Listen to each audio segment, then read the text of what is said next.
notre offre qui a remporté le dossier. Je crois que ce qui est important, c'est de parler d'abord de l'actionnaire, donc du groupe Perceva.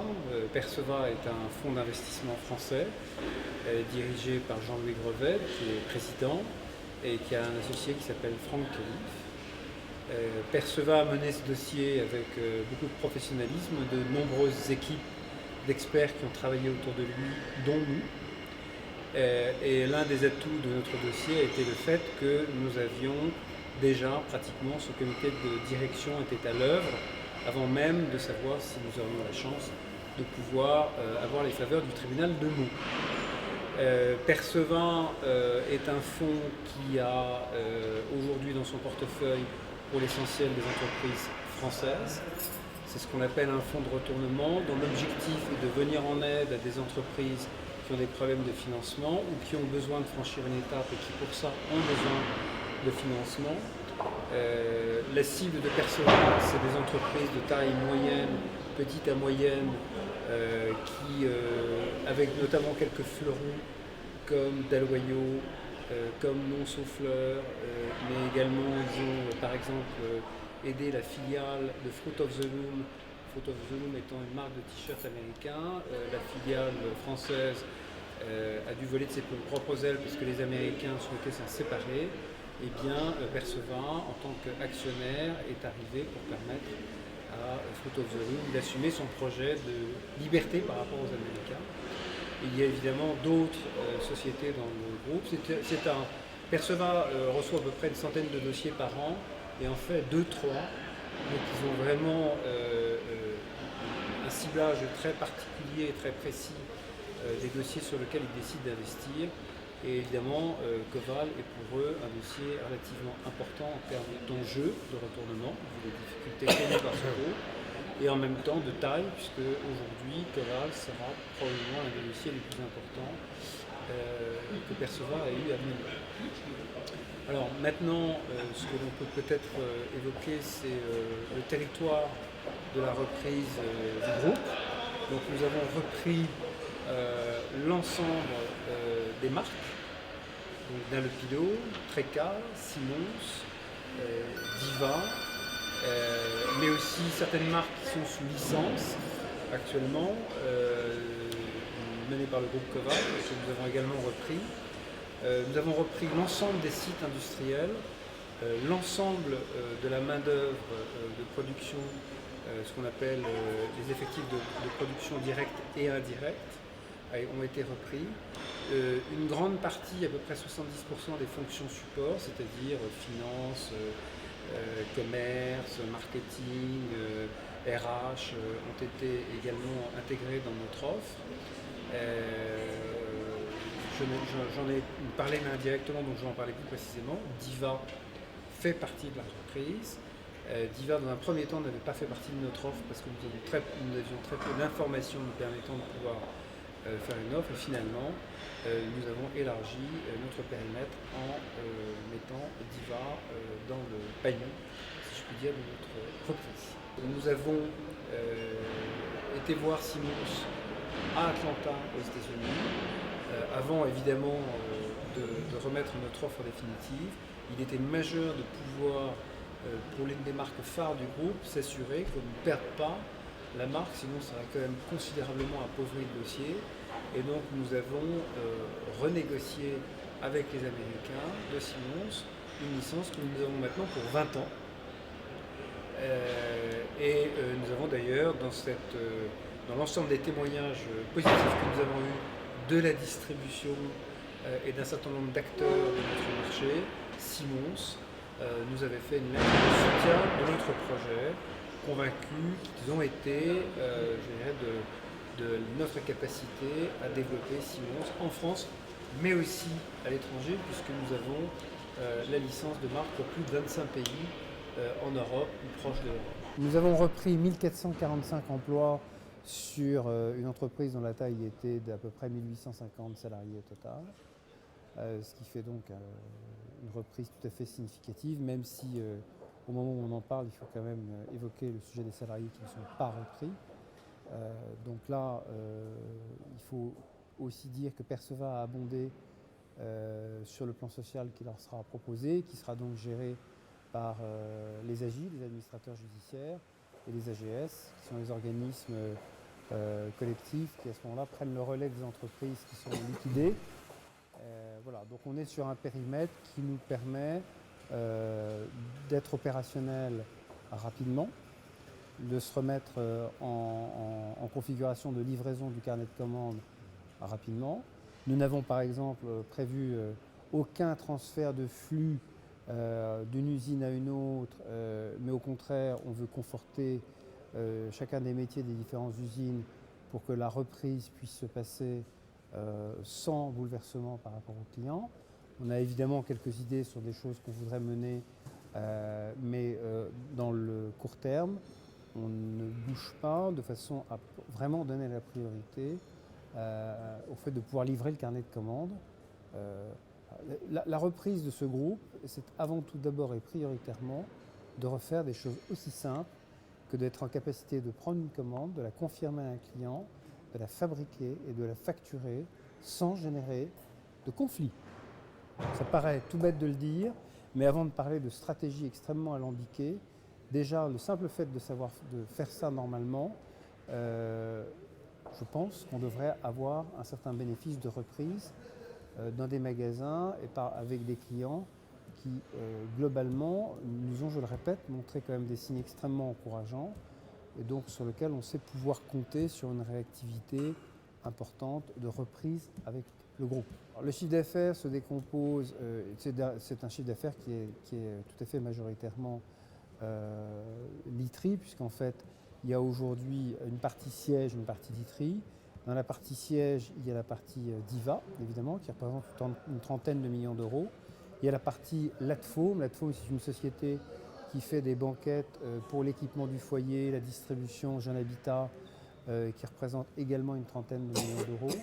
Donc ça nous fait à peu près aujourd'hui 230 millions d'euros en literie et 60 millions d'euros en siège. À la marge, je n'ai pas compté parce qu'aujourd'hui c'est quand même assez peu. Il y a aussi un tout petit peu de chiffre d'affaires qui reste, mais c'est vraiment une misère sur Stener. Le financement prévu par Perceva, il intègre une recapitalisation, des éléments de trésorerie et il prévoit aussi le fait d'assumer évidemment une année 2016 qui va être compliquée, donc des pertes. Et une année 2007 dans laquelle on a évidemment prévu un redressement, mais qui ne sera pas encore à la hauteur, tu peux l'imaginer, des espoirs que l'on fonde dans la restauration de ce groupe. Le véritable carrefour, premier rendez-vous important pour arriver à une situation pleinement satisfaisante sur le plan, de la direction donnée sur les comptes, c'est 2018. Voilà, donc le plan d'affaires qui a été prévu est relativement raisonnable. On ne s'appuie pas sur des chiffres d'affaires en progression à 2 chiffres, à 3 chiffres, parce qu'on a parfois entendu ça, c'est absolument faux. Notre point de repère, c'est de revenir assez rapidement, mais en quelques années, à des performances qui ont été faites relativement récemment par le groupe. Les performances encore intéressantes de chiffre d'affaires qui permettent, avec les effectifs qu'on a repris et avec en même temps les efforts qu'on sera capable de mener sur la productivité, sur les achats, sur les marges, nous permettent de considérer que, en gros, revenir à un chiffre d'affaires proche de 2014 à l'horizon de 2018-2019, ce qui est pour le moins raisonnable. Il y a évidemment un certain nombre d'investissements nécessaires sur le plan de la maintenance des machines, puisque je dirais dans un groupe où il n'y avait pas d'argent, beaucoup de machines n'ont pas été entretenues tout simplement. Donc il y a déjà un certain nombre d'investissements de maintenance à faire. Après il y a des projets industriels à mener. Notamment, il y en a un qui est très clairement identifié, c'est celui de Mantes-Limay, puisque tout le monde sait que l'usine de Mende a subi un incendie, je crois, il y a 2-3 ans, et que donc une partie de la production, tout le recouvrage a été arrêté. Le recouvrage a été repositionné à Limay pour la partie d'Inlopilo qui concerne la grande distribution, Conforama, But, etc. Et c'est l'usine de Mer qui a récupéré la partie produits traditionnels et spécialistes. Néanmoins, il va falloir, en dehors de cet espace à l'IMEC qui a été fait pour rebâtir un atelier de montage et d'assemblage des produits et de recouvrage, il va falloir rebâtir un vrai projet, surtout que l'usine de Mantes est destinée à être abandonnée puisque le site a été vendu pour en faire des terrains avec des logements. Simplement, nous avons, négocié un délai qui permette de gérer ça avec le temps nécessaire pour bâtir une stratégie convenable et pas dans la précipitation d'un propriétaire suivant qui nous mettrait à la porte. Donc on a 2-3 ans devant nous pour pouvoir mener à bien ce projet. On ira sans doute plus vite que ça, mais en tout cas on a le temps de le faire correctement. Dans la procédure qui a été menée et dans l'offre que nous avons menée, nous avons donné, pas sur les 1445 postes, mais sur les 1445 moins ceux d'IVA, alors ça je ne sais pas exactement que ça fait de poste, nous avons une garantie de garder les salariés pendant 2 ans. Donc on donne une visibilité sur 2 ans aux gens avec lesquels on travaille. Maintenant, je veux dire, on s'inscrit évidemment sur un plan de développement, donc on ne va pas envisager des solutions désagréables sur les effectifs existants. Je veux dire, si on a repris cet effectif, ce n'est pas pour annoncer une quelconque stratégie qui consiste de façon un peu hypocrite à dire maintenant que je vous ai, je vous pends. Hein, et au contraire, hein, on a absolument besoin de s'appuyer sur les sites de production et nous avons déjà réfléchi à des stratégies qui nous permettraient de s'appuyer sur les sites existants et sur le personnel existant. Il n'y a pas eu beaucoup de départs. Il y a eu les départs de quelques cadres dirigeants dont on peut facilement comprendre pourquoi ils sont partis. Mais si on les compte, on est à peu près sur 3, 4, 5 personnes. Il va y avoir évidemment dans le cadre du plan social qui est prévu du fait de la non-reprise d'une partie des effectifs, un certain nombre de départs volontaires qui se sont exprimés, mais je veux dire, qui nous empêchent pas, je veux dire, de pouvoir travailler. On a déjà réuni les managers avec lesquels nous allons pouvoir travailler et on a une équipe aujourd'hui.